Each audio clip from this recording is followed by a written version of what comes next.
लंबा और स्वस्थ जीवन जीने के 7 सीक्रेट क्या है। तो सबसे पहला सीक्रेट ये है कि आपकी डाइट कैसी होनी चाहिए। आपकी डाइट एक बैलेंस डाइट होनी चाहिए जिसमें कि प्रोटीन, कार्बोहाइड्रेट, विटामिन और सारे न्यूट्रिशन हो। और अगर साथ में ही आपकी डाइट वेजिटेरियन हो तो सबसे अच्छा है। वेजिटेरियन डाइट से फ़ायदा ये होता है कि जैसा रिसर्च दिखाती हैं, इन्फ्लेमेटरी जो डिजीज़ होती हैं बॉडी में, जो सूजन वाली होती हैं, गठिया वाली बीमारियां होती हैं, वो वेजिटेरियन लोगों में कम होती हैं। इसके सिवा वेजिटेरियन लोगों में कैंसर के जो चांसेस हैं वो भी कम होते हैं। तो अगर आपकी डाइट वेजिटेरियन है, वो भी एक बैलेंस डाइट जिसमें आप सब कुछ खा रहे हैं, ग्रीन लीफी वेजिटेबल्स, दूध ले रहे हैं, दही ले रहे हैं, मेज़ ले रहे हैं, तो उससे आपकी प्रोटीन, कार्बोहाइड्रेट, हर तरह की रिक्वायरमेंट अच्छी तरह से पूरी हो सकती है। दूसरी ज़रूरी चीज़ है कि आपको एक्सरसाइज ज़रूर करनी चाहिए। आपको हफ्ते में 5 दिन कम से कम 30 से 45 मिनट तक एक्सरसाइज करनी चाहिए। इसमें कार्डियो एक्सरसाइज मतलब हार्ट वाली एक्सरसाइज जैसे फास्ट वॉकिंग हो गई, ट्रेडमिल रनिंग हो गई या ट्रैकिंग हो गई, इस तरह की एक्सरसाइज ज़रूर होनी चाहिए। और साथ में मसल स्ट्रेंथनिंग एक्सरसाइजेस का भी कॉम्बिनेशन होना चाहिए। मसल स्ट्रेंथनिंग एक्सरसाइज से मतलब है वो एक्सरसाइजेस जिससे कि आपकी मसल बिल्डअप हो, एंडोरेंस बढ़े, स्ट्रेंथ बढ़े। और इसमें खास तौर से लेग्स की एक्सरसाइज ज़रूर होनी चाहिए, क्योंकि पैरों की एक्सरसाइज से ये देखा गया है कि जो लोग पैरों की एक्सरसाइज करते हैं उनका जीवन लंबा और स्वस्थ रहता है। इसके सिवा तीसरी ज़रूरी चीज़ है कि आपको फैमिली टाइम ज़रूर निकालना चाहिए। फैमिली टाइम का मतलब ये है कि फैमिली के साथ आपको समय बिताना है।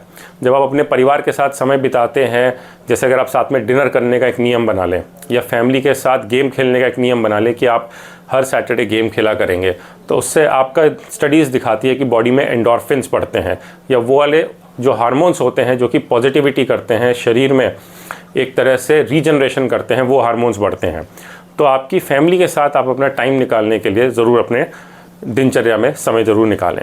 ज़रूरी है कि आप उनके साथ हंसे, बात करें, खेलें, या अपनी प्रॉब्लम्स भी शेयर करना चाहें तो वो भी कर सकते हैं।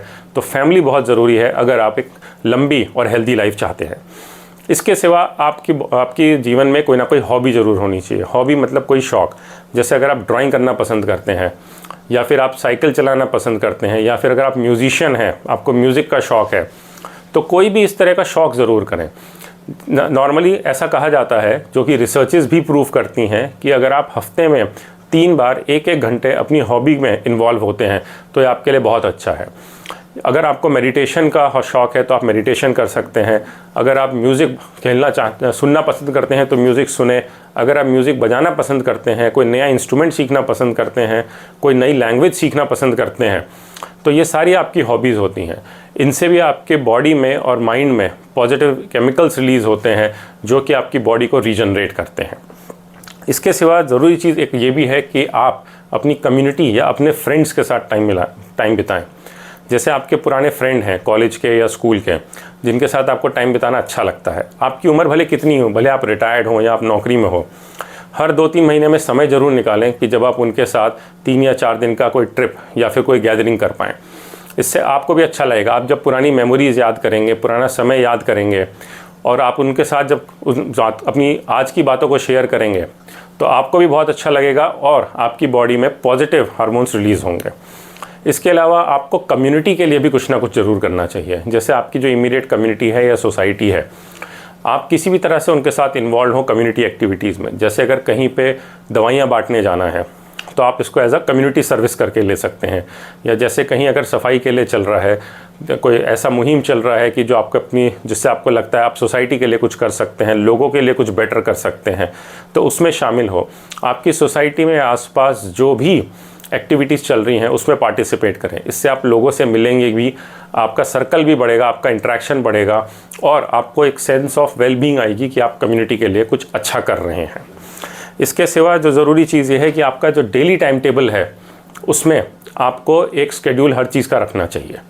अगर आप रिटायर्ड भी हैं तो भी एक शेड्यूल रखें कि आप सुबह उठेंगे तो अगर आपको कोई काम है तो उसकी लिस्ट ज़रूर आपकी तैयार होनी चाहिए, कि अगर आपको बैंक जाना है या कार की सर्विस करानी है या किसी से आज मिलने जाना है या किसी रिश्तेदार के घर भी जाना है, तो एक डेली टाइम टेबल होना आपका बहुत ज़रूरी है। You should have a reason to get up in the morning.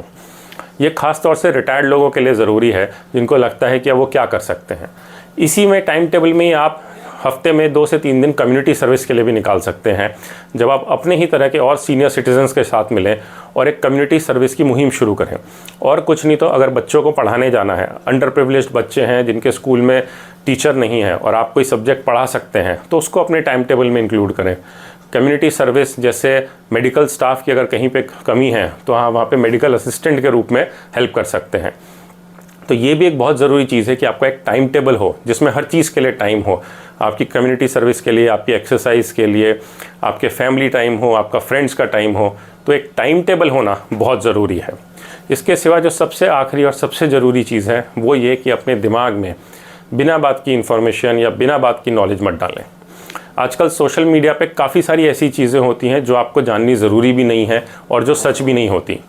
आपके पास अगर कोई पोस्ट फॉरवर्ड कर देता है या आप सोशल मीडिया पे देखते हैं कि कहीं पे जापान में ये हो रहा है या अफ्रीका में ये हो रहा है और वहाँ पे ऐसा ऐसा बुरा हुआ, हो सकता है वो खबर बिल्कुल झूठ हो सकता है कि ऐसा हुआ ही ना हो, वो जो फ़ोटोग्राफ आप देख रहे हो वो एडिटेड हो। तो सब कुछ सच नहीं है सोशल मीडिया पे, लेकिन हम वो ज़्यादातर इन्फॉर्मेशन जो है अपने दिमाग में स्टोर कर लेते हैं। तो ज़रूरी यह है कि आप अपने दिमाग में क्या डाल रहे हैं।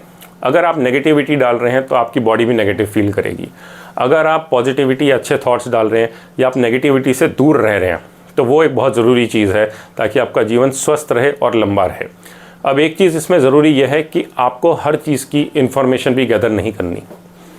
वो इंसान जिससे आप आज से 40 साल पहले मिले थे आखिरी बार, उसके बाद कभी मिले ही नहीं, उसके जीवन में क्या चल रहा है, उसके जीवन में क्या कठिनाइयाँ हैं, ये सब आप अगर सोशल मीडिया से या और पब्लिक प्लेटफॉर्म से पता भी कर लेते हैं तो भी आप क्या करेंगे। तो जो एक बहुत अच्छी जो एक रिसर्च है वो ये दिखाती है कि जो लोग खुश हैं और लंबा जीते हैं वो बेकार का क्लटर नहीं इकट्ठा करते अपने दिमाग में। वो लोग अपने आप को गूगल नहीं समझते कि आपको सब कुछ पता होना चाहिए। तो जितना ज़रूरी है आपके लिए उतना पता करें, जहां आप कंट्रीब्यूट कर सकते हैं वो पता करें, और वो डिसीजंस जो आपको अफेक्ट करते हैं उनके बारे में आप बिल्कुल जानकारी रखें। तो सबसे ज़रूरी चीज़ है अपने दिमाग में बिना बात का कचरा ना करें। और अगर आप सोशल मीडिया पे एक लिमिट से ज़्यादा समय बिताते हैं तो ये ना आपकी आंखों के लिए अच्छा है, ना आपके दिमाग के लिए, ना आपके शरीर के लिए। एक चीज़ जो मुझे पर्सनली बहुत पसंद है और मैं हर किसी को कहता हूँ वो ये है कि फॉरगेट एंड फॉरगिव। इसका मतलब ये है कि अगर किसी ने आपके साथ कुछ बुरा किया है तो आप उसको छोड़ दें, आप उसको छोड़ें, उसको माफ़ करें, अपनी लाइफ में आगे बढ़ें। क्योंकि जितनी ज़्यादा आप नेगेटिविटी या जितनी ज़्यादा हेट्रेड आप अपने पास रखेंगे आपके शरीर को उतना ही नुकसान होगा। तो ये 7 सिंपल नियम है स्वस्थ रहने के और लंबा जीने के। इनको आप फॉलो करें, ये टाइम टेस्टेड नियम है और इनसे आपको बिल्कुल फ़ायदा होगा। Thank you.